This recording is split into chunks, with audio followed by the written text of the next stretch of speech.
Hindi pa man natatapos ang principal photography ng movie ni na Alden Richard at Catherine Bernardo.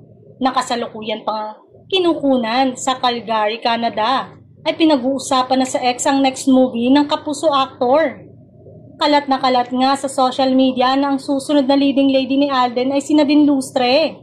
Ang nakakaloka, mababasa sa mga kumakalat na post sa X na parang alam na ng fans ni Tisoy ang mga detalye sa sinasabi nilang next movie ng idolo. Horror daw ang genre ng movie na gagawin ni na Alden at Nadine.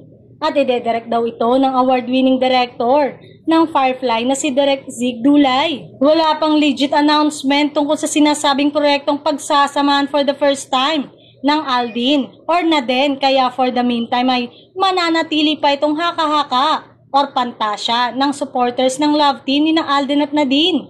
Pero kung totoo man ito, aba, kaabang-abang na ang project na ito. Ang bongga ni Alden from Catherine noong 2019. Nagka-Julia Montes movie siya at Catherine ulit ngayon dahil sa Hello Love Again.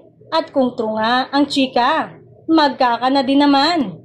Matatandang nakipag-meeting si Nadine Lustre sa GMA Public Affairs via Zoom at iniisip agad na gagawa siya ng pelikula sa kanila.